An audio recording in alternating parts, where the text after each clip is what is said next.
Cabinet approval has been granted for the country to obtain a loan from a Japanese bank for the third phase of the Central Expressway.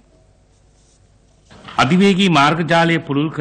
proposal submitted by the Honourable Prime Minister in his capacity as the Minister of National Policies and Economic Affairs to enter an agreement with a Japanese bank for funding of 100 billion yen has been approved for the construction of a 32.5 kilometre section from Potuhara to Galagedara of the Central Expressway. This expressway will expand the expressway network in the country and will connect the south to the central region of the country. Good evening to you. Our country is probably the only country in the world where we have ministers who are proud to come before the media and say, look, we've obtained a loan to construct a highway. What is this loan that they're obtaining from Japan? What is the value? What is the cost breakdown? Let me show you. This is the cabinet memorandum that was put forward by the Ministry of National Policies and Economic Affairs before the cabinet of ministers to obtain the approval to gain this loan from a Japanese company, Japanese bank rather.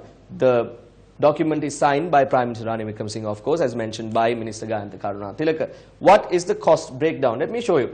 This is the value of the loan, 100 billion yen, which converts into 143.54 billion rupees. In millions, that value is 143,540 million.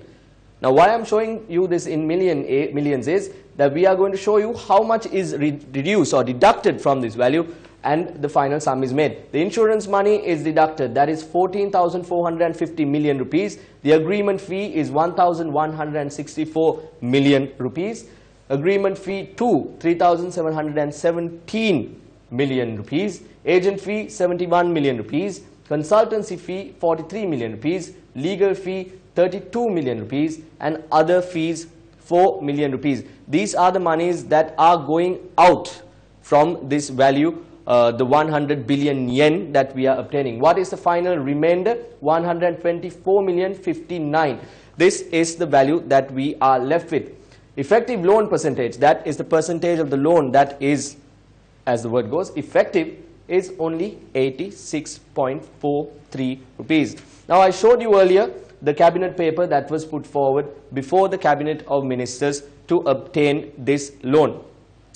Now, who is responsible for granting loans of this nature? Who is responsible for telling the people, look, we are obtaining a loan from a Japanese bank and you are going to be in debt thereafter? It is the cabinet of ministers. Every cabinet minister seated when approvals are granted for loans like this are responsible for making the people of this country, putting them in debt. Now, they will probably get into their luxury vehicles, get off, go on to sunset in a beautiful country, probably a beautiful country that is not here.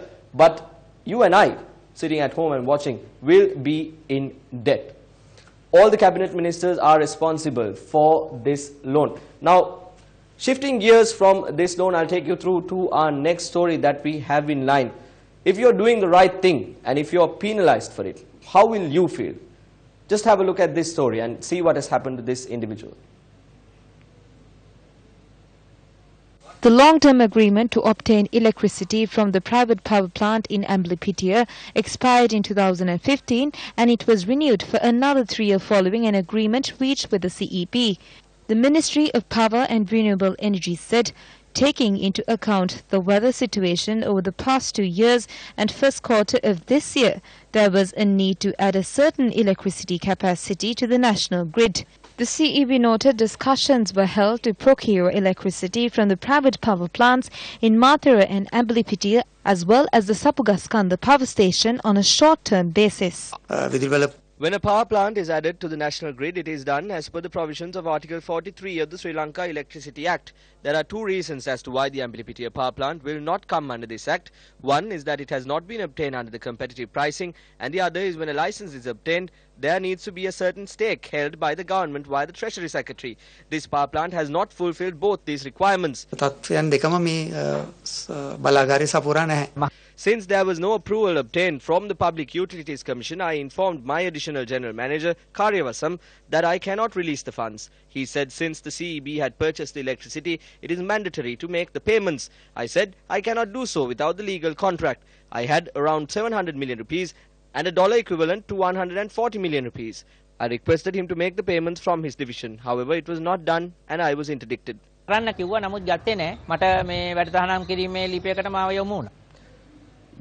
from the energy sector to the petroleum sector of our country, the CPC had an issue recently with our national carrier, Sri Lankan Airlines. They said, look, if you don't give us the money that you owe us from 2008, we will not provide you fuel. And the CPC was acting very fast. The operative phrase is being acting very fast. They decided to go for a commercial loan from a private bank to pay off the remaining money that they owed to the Ceylon Petroleum Corporation. $87.5 million was the due payment that Sri Lankan Airlines had to pay to CPC.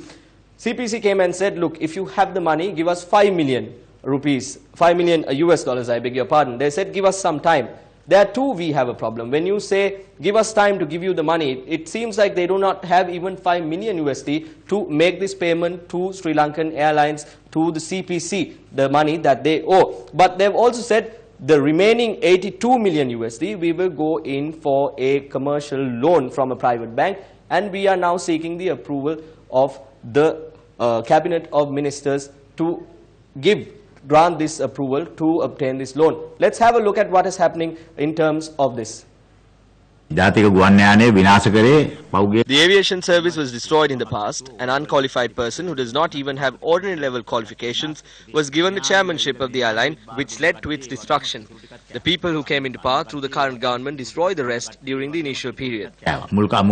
Citing that Sri Lankan Airlines needs to be revived, the former government appointed the brother-in-law of Mahinda Rajapaksa to the post of chairman of the airline. After the present government came into power, they too claimed the airline needs to be revived and appointed Suren Ratwatta to the post of CEO of the airline. He is a brother of Charita Ratwatta, who is a close associate and senior advisor to the Prime Minister. At present, Suren Ratwatta, who caused the airline to incur losses to the tune of billions, had demanded a compensation to the tune of millions to retire prematurely. At a time when the CEO, who failed to revive the airlines, was making demands for compensation to retire from service, a situation arose where the supply of fuel to the national carrier would be suspended. As per an agreement reached by the CPC with Sri Lankan, fuel worth 13 billion rupees is provided to the national carrier on a credit basis. However, as the limit exceeded, a warning was issued to the national carrier that the supply of fuel would be suspended from today. On the 2nd of this month, the matter was discussed between the officials from the Ministry of Petroleum Resources Development, CPC officials, as well as officials from the airline, including the chairman.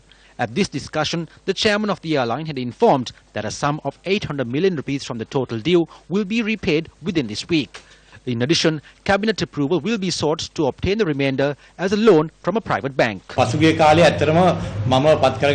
appointed as the fuel advisor for the Sri Lankan Airlines. I prepared a report and presented it. In that report, I made it clear we are incurring losses from jet fuel. We held discussions with the former CEO of the airline. I do not know what happened to that report afterwards. If there's an increase of $1 cent for a gallon of jet fuel, the airline will incur a loss of 540 million rupees. Even if a commercial loan is obtained to cover this amount, the airline will have to operate on the same manner, and if the same fuel formula is being used, the losses will continue. We will have to secure a loan in a few years once more. In plain, what they are saying is that the cycle will continue. They obtain loans to pay off their debts, and if they do not restructure, this cycle will continue. We mentioned that they are paying 5 million USD in the near future, and they have asked for time to pay that 5 million as well. Once again, reiterating, they might not even have the money to pay this 5 million USD to settle this outstanding value. For the 82 million remainder, they are going in for a private bank to ask for a loan. Now, once again, they are going to before the Cabinet of Ministers and asking for the approval of the Cabinet of Ministers.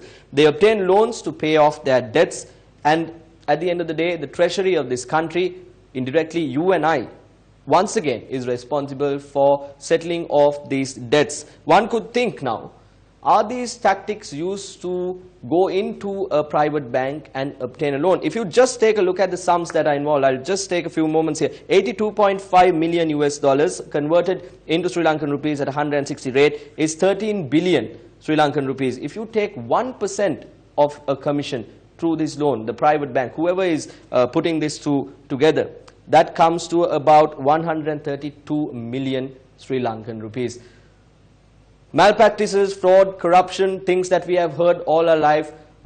This is why the President had to appoint the Presidential Commission to look into the allegations into Sri Lankan Airlines, Mihin Lanka and Sri Lankan Catering. What has happened there today? We have the report. Let's have a look.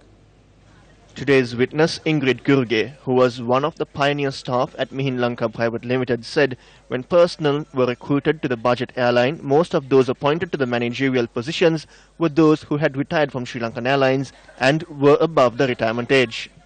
Since incorporation, the ground handling of Mihin Lanka Private Limited was completely handled by Sri Lankan Airlines. On the 31st of December 2007, Sri Lankan Airlines has ceased to operate and handle the ground handling operations of Mihin Lanka Private Limited. However, an issue arose with the Bangkok flight scheduled for the next day, which is the 1st of January 2008.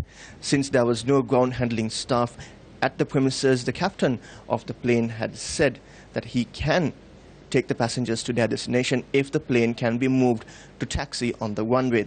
According to the witness, for the first time in her 37 years experience, she witnessed a plane physically being pushed by ground handling staff towards the runway so that the plane can reach its destination. In March 2008, plane steps, trolleys, tractors and baggage high loaders believed to be manufactured in Germany were brought down for Mihin's ground handling operations. However, these were all second-hand equipment and one catering truck was also not put into use as well. The government promised that they will end corruption and stop thievery. It has been a while since the government came into power. Have they been able to control corruption, let alone stop corruption in our country? I'll let you be the judge of that.